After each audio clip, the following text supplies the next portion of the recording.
Hello, everyone, and welcome back to a new episode of LTC Heroes Live by Experience Care. Today, I am joined by John Alagood, the area owner at Senior Care Authority, and Laura, who is going to give us her testimonial on how Senior Care Authority has helped her with her long-term care story. So to start off the interview, I always like to ask guests how they got introduced to long-term care. So let's start with you, Laura. Tell us your story and how you got introduced to this industry. My parents were in their 90s, my late 80s, early 90s, and my father had a car accident that sent him into the hospital and made him not able to take care of my mother any longer. So we needed, he was going to have to go through rehab, and we needed to relocate her and have a place for him to go after the rehab stint. I contacted a national company to help me find a facility, since I'd never really done that before. And they gave me, they helped me. But all they did was really set up appointments and point me in the direction of the facilities that were available. When it came time for me to get a more in-depth care for my mother, I turned to some friends. I want to say I found John through a friend. But anyway, it doesn't matter. I'm so glad I did. Senior Care Authority does so much more investigative work on the facilities that they recommend.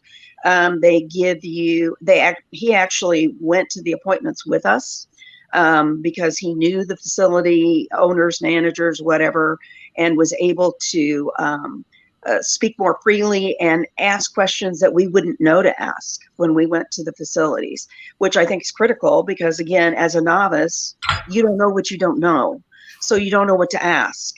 And John basically held me and my sister's hands through all of that. It was wonderful. Got great information on the facilities and their level of care to their patients and their issues with the state, because that's one of the things that they investigate.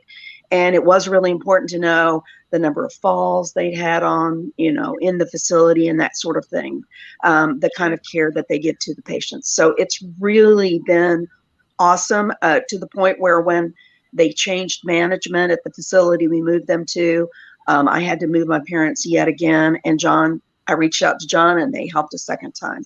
It's been awesome. And I would highly recommend them. Although they're not as well known, doesn't matter. Go to them. They're wonderful.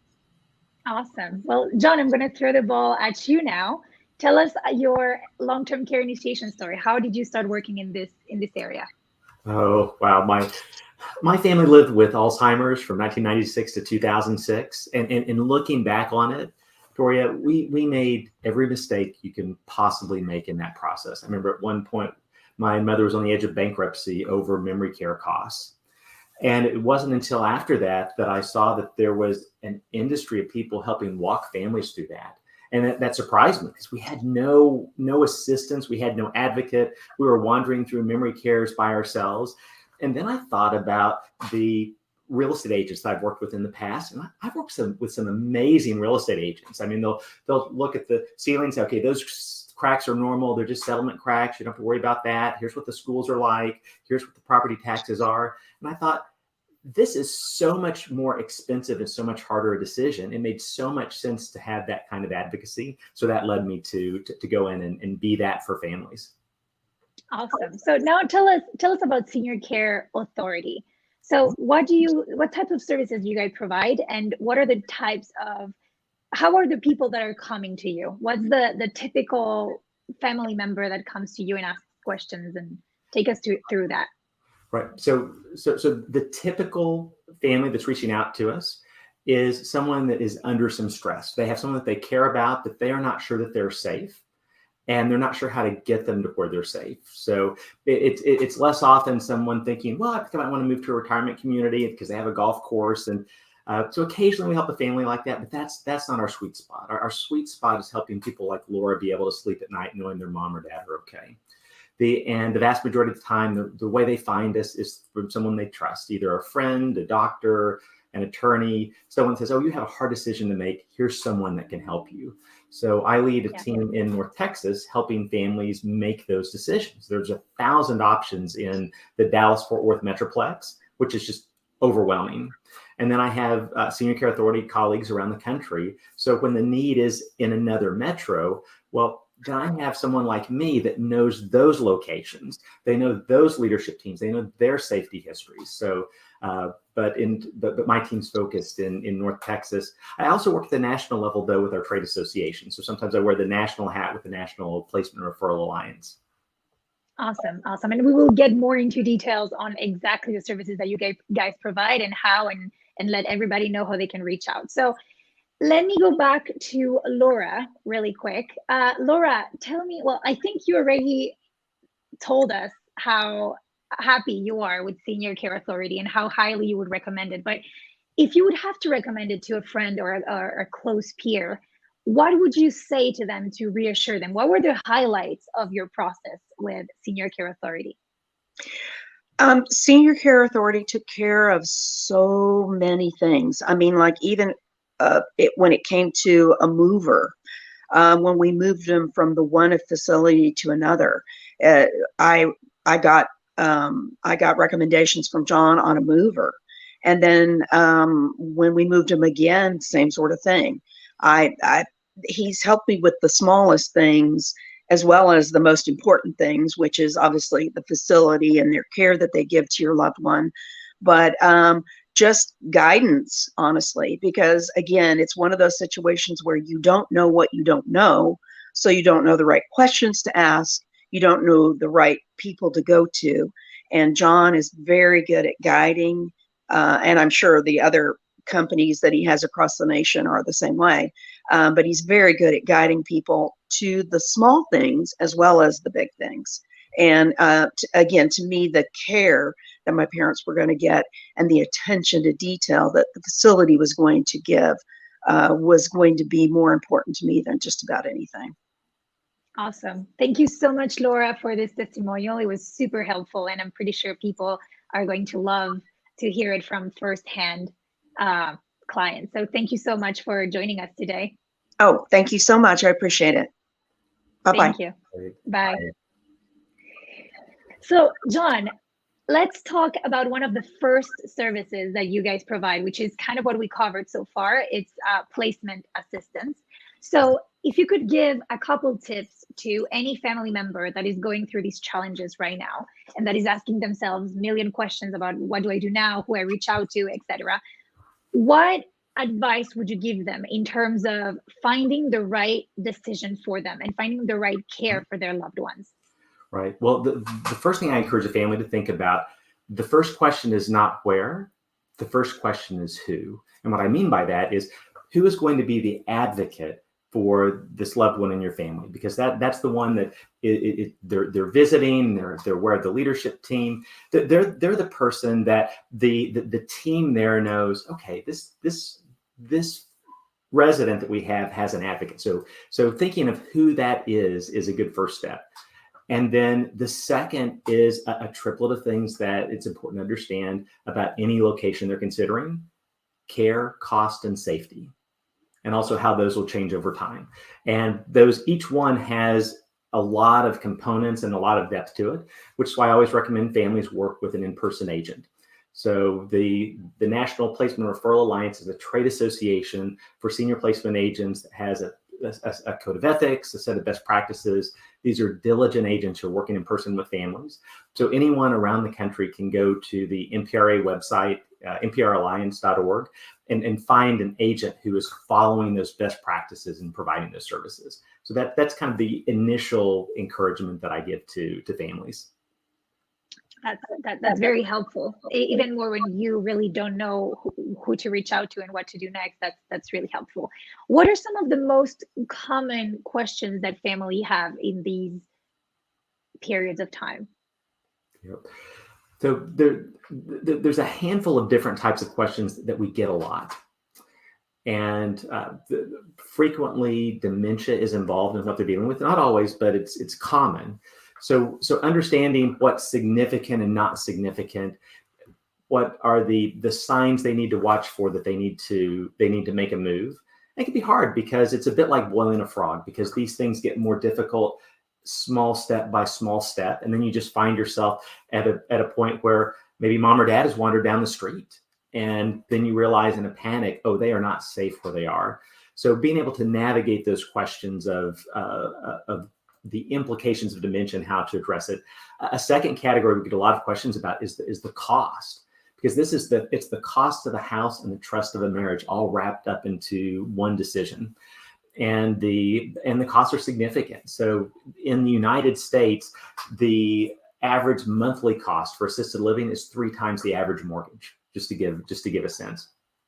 And there are some forms of assistance that are available, but there are not a lot of different forms. So sometimes we're frequently talking families through, okay, what are the resources that are available? But one of the first questions I get a lot, well, how much does Medicare pay for? And the answer typically is none. It's just not one of the benefits that's provided by Medicare. Yeah. And do families, or do you with the families together, do you have any challenges sometimes that come up to the light and that you have to kind of overcome together that maybe people would want to avoid? Right. So some of the common challenges we run into, a lot of times we'll have an older adult, they don't want to move. They're comfortable where they are. They may not be safe, but sometimes it can be a challenge to encourage them in that transition. Sometimes having a third party involved helps a lot, because you have what I call diapered bottom syndrome.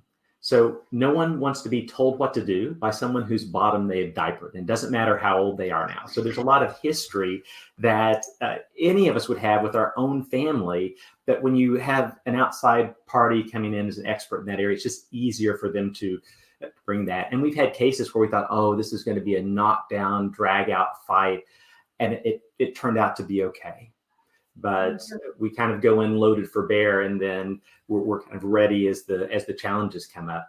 The other challenges we've run into, occasionally we'll have disagreements within the family. So maybe the siblings don't agree about what the right next step is. And a lot of times you'll have an in-town child, and then you'll have an out-of-town child. Well, the in-town child, they are living and seeing that on a regular basis. If the out-of-town child is just there on holidays, well, that is a high energy time for someone. So it's not uncommon, because of the excitement around the holidays, for someone to be at their best in that time. So that visiting family member, they might not see it. So sometimes that can create a challenge. Yeah, that makes total sense. So you guys have a list of options, correct? A list of facilities that you've researched into and that you have metrics about, and that you've informed yourselves about, that you can recommend to these families based on the care they need for their loved ones. So my question is, how do you, and this question is more tailored for long-term care organizations that might be looking at this interview right now. What would they need to have in terms of metrics, services, standards of care? What are the things that you're looking for in order to recommend? Right. And this looks a little bit different by state, because the information that's available differs by state. So in Texas, where I live, we're the only source of data-driven safety ratings for assisted living. We go directly to the state. We get years of history. There have been tens of thousands of violations in the state. We put them into categories based on severity. And that lets us force rank the locations. That's something we're considering. The other thing we're considering is drive time from that advocate. Remember, I mentioned first question is who, not where. And so we literally, for every family, run a program that does the drive time from their house to the 1,000 options in the Metroplex. And then we start at the top, and we're trying to find, okay, what are some excellent options that are within a reasonable drive? And it's better to drive a little further and get an environment that right environment than for someplace next door. Because I heard it put once that you like a place that's close enough you can just drop by, but if it's the wrong place, you're going to feel like you have to move in because you won't trust them. So that's an important trade-off to consider. So the safety, and then the cost is important. this is a multi-billion-dollar industry designed to walk adult daughters frequently through beautiful buildings, making life-changing high-stakes decisions based on what marketer is the most huggable. The industry is frequently designed to do a relational sale, and vast majority of the time you have someone that's under pressure. So if you think about the stories that you've heard related to funeral costs, you have someone that's very emotional, and sometimes they might be taken advantage of in terms of those costs. Well, that happens in this environment as well. So frequently, someone that's really trying to do that relational sell, Victoria, they don't want anyone with a calculator near the process, but it's important to understand the cost, because you want an environment where it's a fit now and it's a fit later, right? You want to look back 3 years, 4 years, 5 years down the road and say, I'm glad I made that decision. But you might be talking to a marketer that if you move in and stay a year and run out of money, they still get their commission, right? So being sure that you've looked at what makes it a good fit from a long-term standpoint for the family is important. Yeah, that makes total sense.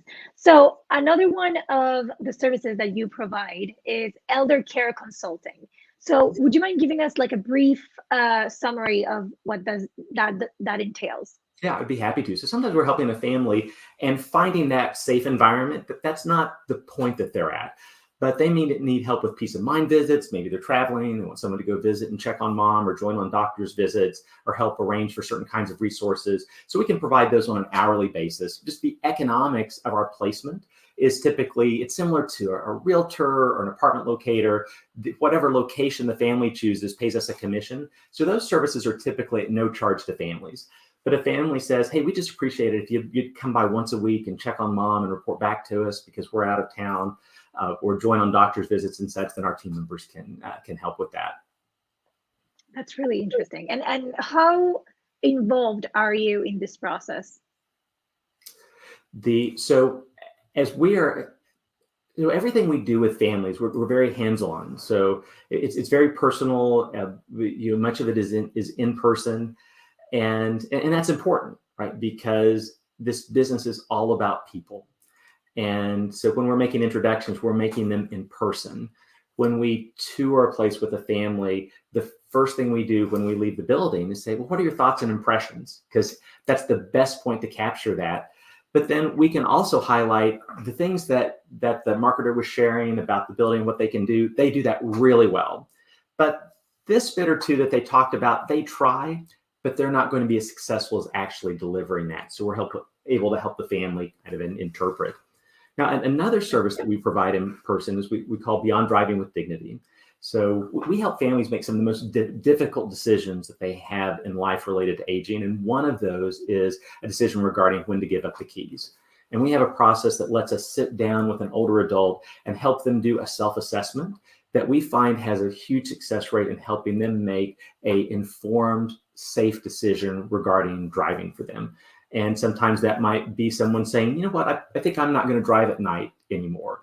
Or sometimes they say, you know what, there are other transportation options, and I think I'm going to start using those.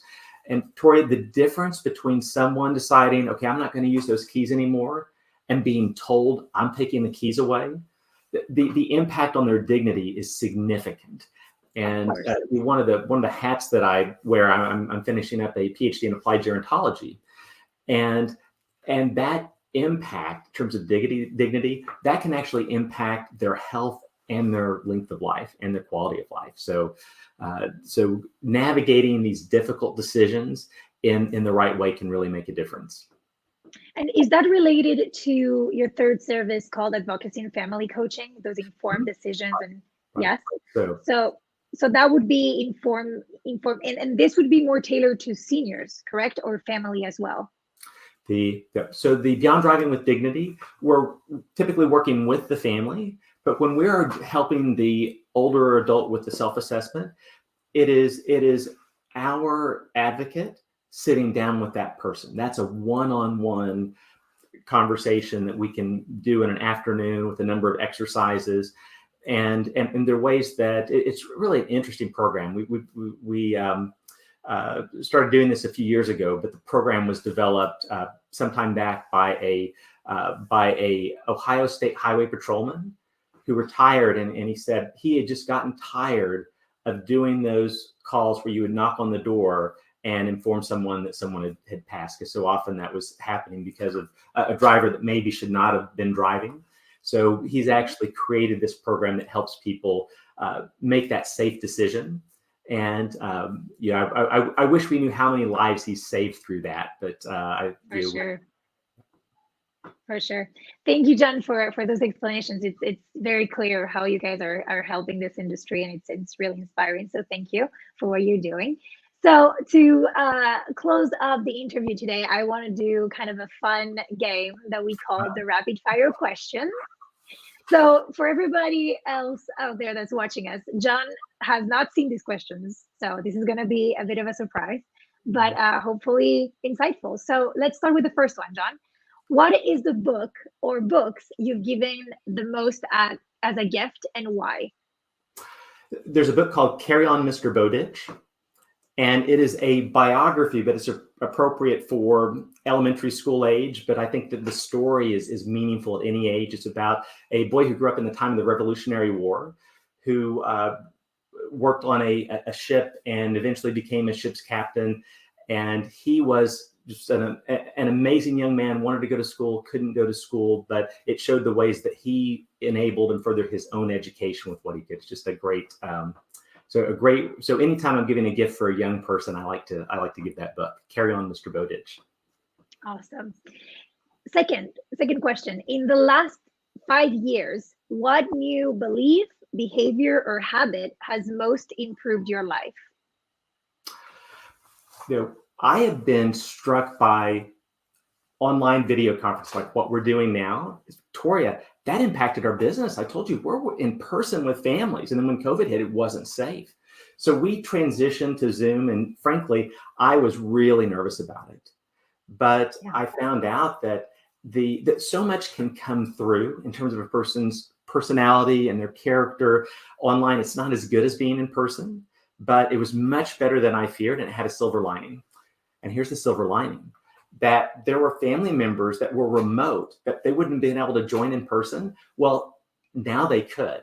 So we had our record. I had 8 adult children touring together by video. And I'll tell you, their mom, dad is the most beloved woman on the planet. I'm jealous. I'm jealous of that lady. Yeah, it's crazy to think about that technology. Actually, it's even crazy to me because I've never been in an office. Like, I've never worked from an office. I've always worked online. So it's crazy to see it that way. So the third question is, do you have a favorite failure? So what I mean by favorite failure is, if you could go back in time, you would not change it because you've learned so much from it, and it has built the way you are today that you wouldn't change it. Oh, I absolutely do. So I had a meeting in 1994 that went so bad, so wrong in so many ways that it just made me fearless. So no matter what happens, it was always better than that event. So in 1994, I had gone to Mexico City, and I was doing a summer trip working with a student center there. And the students there met once a week. And the students, it was UNAM, the National Autonomous University of Mexico, largest university in the world, 400,000 students. But at the student center, I'm there for their meeting that first week, and no one knew me. And the director wasn't going to be able to make it. And he said, well, you'll meet the assistant director. He'll be there. He'll run things. Well, what he didn't know is that the assistant director couldn't make it either. So neither of them showed up. Then all these students come. They're looking at me, the gringo. He's like, well, who are you? And my Spanish I learned in school, but it was textbook Spanish, right? So I'm trying to help coordinate things. And then it got worse because then the guitarist didn't show up. Well, I played guitar. I thought, well, here, I'll try to do the songs too. Well, I'm used to, C chords and F chords and D chords. They used a different system. So I couldn't even read their music. So eventually some of the seniors just took pity on me, and they just stood up and ran things themselves. But it was a debacle, but I would not trade it for anything. That's hilarious. I love that story. So last question. If you could have a gigantic billboard anywhere with anything on it, what would it be? Oh, wow.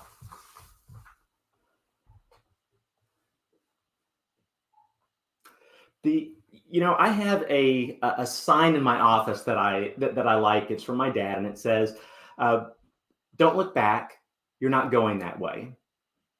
And I just kind of like that. I just like that sentiment. I love that. I love that. Thank you so much, John, for joining us today in LTC Heroes. It was a pleasure to have you. Yeah, likewise. Thanks for having me. No problem. And for everybody else, stay tuned for the next episode of LTC Heroes. Bye. Thank you.